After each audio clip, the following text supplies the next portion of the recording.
Greetings! Welcome back, or welcome if you're new, and cheers to the spooky season. Thank you so much for joining me tonight. I love October. I'm dedicated to the dark side all year round, but it's fun for October. The normies come and visit us.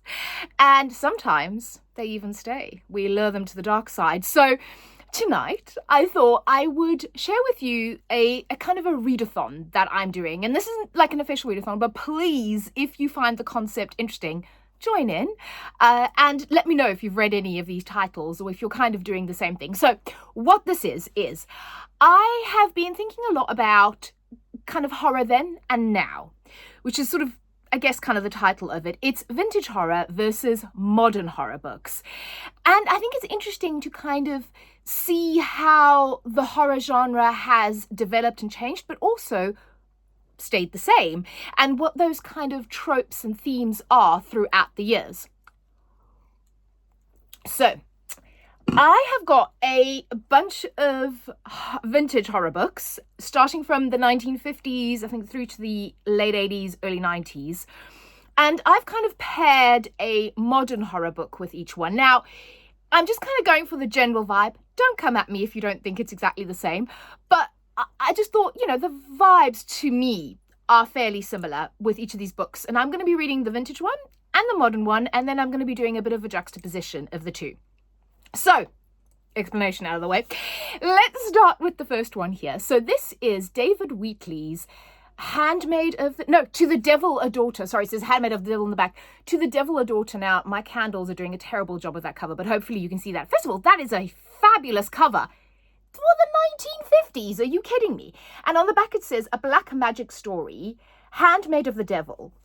Beneath the azure sky of the French Riviera, Christina Mordaunt looks and behaves like any other attractive girl. But each night, as darkness falls, the demon within her betrays its presence. Now, side note, Penny Dreadful, one of the best TV shows ever. That reminds me a little bit of kind of the Vanessa Ives, anyway. 1,000 miles away, deep in the Essex marshes, a priest of Satan is about to achieve his life's ambition. What, to call the Dark Lord? It's my life's ambition. Canon Copley Sile of Brentford Priory prepares for the virgin sacrifice. It's always, I tell you, don't be a virgin. You'll just get sacrificed. Which will give breath to the foul abomination he has created.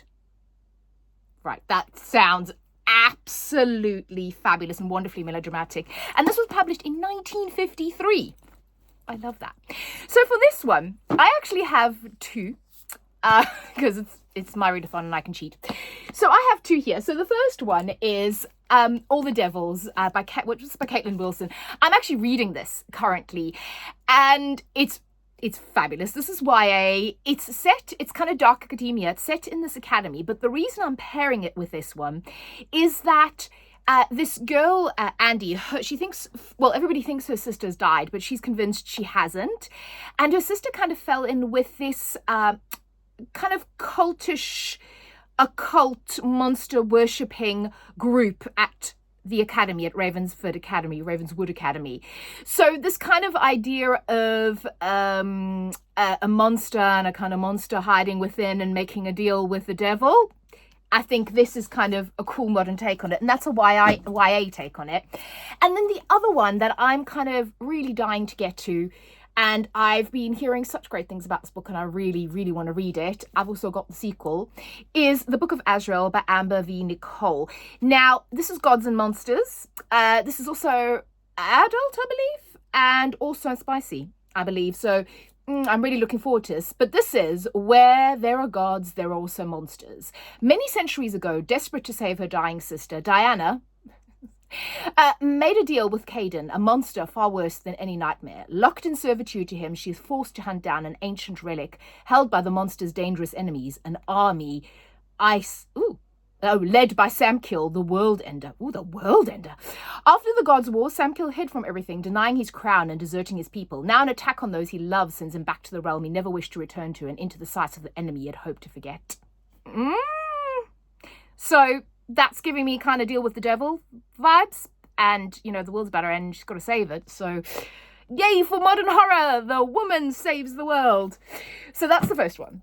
Then, this one I could not resist. This is one of my favourite books of all time. It's The Haunting of Hill House. I tend to reread it every kind of spooky season or October season. So I'm going to be rereading it. And I thought, let's pair the modern take on it, because I do have the perfect modern take. And that is The Haunting on the Hill. And this is by Elizabeth Hand. Now, I love Elizabeth Hand's writing. I've read a few of her books and I love her writing. And also this is actually I think is it a prequel? But it says it returns to the world of Shirley Jackson. So this is Discover the Landmark, first novel to return to Hill House, officially authorised by Shirley Jackson Estate. So this is an official return. Playwright Holly Sheron is close to her big break. Having received a grant to deploy her new play, all she needs is time and space to bring her vision to life. Then on a weekend away, she stumbles upon Hill House, an ornate of a crumbling Gothic mansion hidden outside a small town. Soon Holly's troupe of actors, each with ghosts of their own, arrive at Hill House for a creative retreat. But before long, they find themselves at odds with not just one another, but with the house itself. Sounds fabulous. So it'll be really, really interesting to see, and this is going to be a proper juxtaposition, right? To see the original Haunting of Hill House versus this, which is actually being sanctioned by the Shirley Jackson family and foundation. So that'll be really, really interesting, and I think that's going to be a great side-by-side comparison. Then I have got this one. So I don't know if you can see that, but this is The Hawkline Monster by Richard Brautigan, and this is called a Gothic Western. And basically this says, in the dead centre of Dead Hills of eastern Oregon stands Hawkline Manor, an elaborate Victorian mansion festooned with chandeliers and valuable paintings and looked after by a giant butler. It is the home of two Miss Hawklines, beautiful, generous with their favours and identical, but it also houses a very unwelcome guest, whom Greer and Cameron, professional killers, are required to dispose of. This is serial killer sentient house vibes. And if I'm not mistaken, this is from the 70s. So first published in Great Britain in 1975. Sounds fabulous. So for this one, I have picked Sarah Gailey's Just Like Home. First of all, best cover ever. Love it. The blood on the house. And second of all, I've been wanting to read this. And third of all, it involves a serial killer. So a house. So it says, for Vera, going home means returning to the notorious Crowder house, where her serial killer father murdered his victims and buried their bodies beneath. Then notes start to appear in Vera's father's handwriting, but they can't be from him. He's been dead for years. Vera thought that the house had given up all its secrets, but now she must uncover how deep the rot goes. So it sounds fabulous, but it's like they say, moody Gothic tale drips dread. I think it's a perfect juxtaposition to that kind of Gothic Western vibe. And I can't wait to read it. Then, Interview with the Vampire, Anne Rice. Just nothing else to say. One of the best vampire novels ever written. So basically I thought, vampire novels. What of the many, many hundreds of, not maybe hundreds, I wish I had hundreds, but many, many vampire novels that I have surrounding me, which should I pick? And you're going to have to forgive me because I took the dust jacket off, not thinking, let's see if how beautiful is the naked book on that. And this is Six Scorched Roses. And this is a Carissa Broadband novella from her Crowns of Nyaxia duology series. Oh, is it set in that world? I don't know if it's actually set in that world, but this is a novella. Everybody, and now Serpent and the Wings of Night, one of my favourite novels kind of ever. It's really now in the canon of my favourite vampire books. So I figured, I've already read that, so it'd be cheating to pick that again, seeing as Interview with the Vampire is one of my favourite vintage reads. And I believe that was also published in the 70s. Originally. So I thought, let me pick this one because everybody online keeps saying that this novella is actually one of the best of her vampire novels. And I believe this is a woman that makes a deal with a vampire because someone is dying and she's trying to save someone's life, and she brings him roses, and it's called hence Six Scorched Roses. And I believe there's a bit of romance in it. And it's supposed to be really beautiful, really lyrical. And I kind of thought it would be a great juxtaposition to those kind of classic Anne Rice vampire novels, and to see that kind of done in a modern way. Like I said, this book is so beautiful. The back there says, I'll take 1 night, 1 hour, 1 minute. And it just, 6 scorched roses.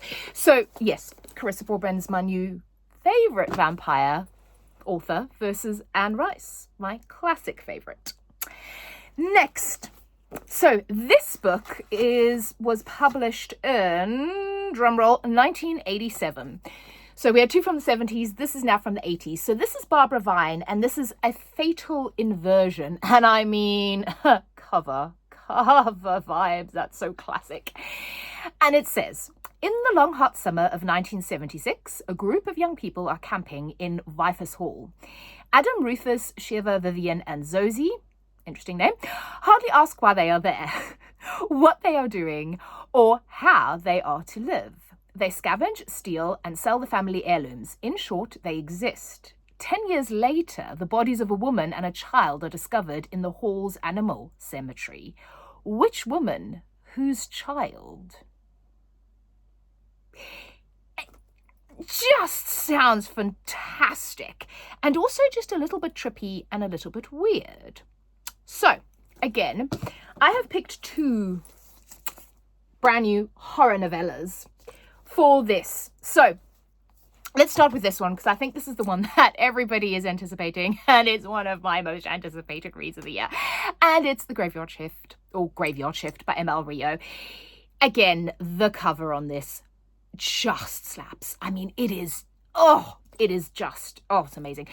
But this is and it's also set in October, and I was like, had to read this in October. So every night in the college's ancient cemetery, 5 people cross paths as they work the late shift: a bartender, a rideshare driver, a hotel receptionist, the steward of the derelict church that looms over them, and the editor-in-chief of the college paper, always in search of a story. One dark October evening in the defunct churchyard, they find a hole that wasn't there before, a fresh open grave where no grave should be, but who dug it and for whom?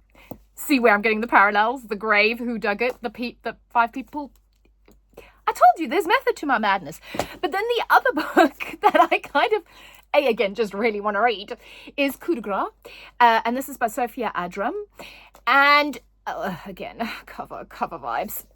So this just sounds really trippy and weird. And I think and that Barbara Vine one has a slight kind of, when you read that synopsis, you're like, that sounds a bit weird. It sounds a bit trippy. So I was like, this kind of picks up on the trippy vibes. So Vicken has a plan: throw himself into the St. Lawrence River in Montreal and end it all for good, believing it to be the only way out for him after a lifetime of depression and pain. But stepping off the subway, he finds himself in an endless looping station. Determined to find a way out, again, he starts to explore the rooms and corridors ahead of him, but no matter how many claustrophobic hallways or vast cathedral-esque rooms he passes through, the exit is nowhere in sight. The more he explores his strange new prison, the more he becomes convinced that he hasn't been trapped there accidentally, and among the shadows and concrete, he comes to realize that he's almost certainly not alone. So I just think it has a bit of a strange, weird vibe, and it also kind of ties in with the last book I've got, again, with the slightly odd kind of alone, but are we not alone, where is everybody else thing. And hold on to your back cave, we're getting there. The last book, well, actually no, there's an honorable mention, but the last book is this one. Oh my god, look at that Christopher Pike book. This is Whisper of Death. All the people had vanished, it says on the back. So this one, was this the 90s or 80s? I am just going to double check. Please hold. Oh, it's not telling me. Come on, book. When were you published? 1993, Christopher Pike. So this one is: Roxanne and Pepper are a teenage couple with problems. They leave their small town for a weekend to try and solve them, but they don't really succeed. And when they return home, they find the town is empty. They find the whole world empty. But eventually they discover 3 other kids their age who are still alive in town. They cannot imagine why the 5 of them seem to be the only ones left of the entire human race. They have only one thing in common: they were each directly or indirectly involved in the death of Betty Sue, the plain, shy girl who committed suicide only a short time ago. Betty Sue, the quiet, brilliant girl who wrote short stories about each other, stories of hate, of revenge, and of death in a dead world. It makes them wonder who Betty Sue really was. First of all, just that sounds incredible. But you see how I kind of tied coup de grace in there. But the other book that I have for that as well, so other than coup de grace, is this one here. And this is All the Bodies by Kendara Blake. Now, I've read Kendara Blake before and I really liked her writing. So I picked this up also. I love this cover with the shiny silver on it. So this is a gruesome killer, 16 bodies completely drained of blood, one impossible explanation. The only suspect in the bloodless murders, 15-year-old Marie Catherine Hale, who was found at the scene of the crime covered in blood. But she refuses to confess to anyone except aspiring journalist Michael Jensen, the sheriff's son. Mary's time is running out, but she chose Michael for a reason, and his search for answers is her last chance to finally tell her story that will come into question everything he knows. So, see, like the vibe, like what is going on? How did this happen? Who is this really? Is she who she thinks she is? Who's Betty Sue? Who is Marie? And don't turn off quite yet. And if you are turning off, please comment like a vampire emoji down below. Honorable mention to the blood on Satan's claw or the devil's sin. So this is not, the book itself is not vintage, hence I didn't really include it in the kind of official vintage list. But what this is a modern novelization of a classic film. And I am at page 107 and I love this. This is great. So what they did is they took, Robert Wynne Simmons kind of took the screenplay and took the original novel and then fleshed it out, took the original film and then fleshed it out and wrote this novel based on the film. And it's also got illustrations in it. If I can find an illustration, I'll show you, but it's a lot of fun. So essentially what this is that Blood on Satan's Claw is widely regarded as part of the unholy Trinity. Well, it could be trilogy of cult classics, which gave birth to the film genre that would become known as folk horror. Along with The Wicker Man and The Witchfinder General, it's found new ways to terrify audiences using elements of superstition and folklore. Now, 15 years after its release, readers can experience the unearthing of this terror in the film's first official novelization, a compelling and frightening retelling of the fate of unfortunate villagers sacrificed by their own children as devil worship infiltrates their rural existence. Also, it kind of ties into that very first book I talked about with the devil worship. And there's also a priest in here and like the town being taken over by these quite freaky devil worshipping kids. I tell you, and really watch the film, read the book. You can juxtapose the original film against the new novelization. So that is it. Like I said, send me an emoji. Any emoji you want, but, you know, vampire emoji always works. Let me know if you've read any of these. Let me know if you're joining me in this concept and what you're reading. I'd love to know. Have a wonderful evening. I'll speak to you all very soon. Bye-bye.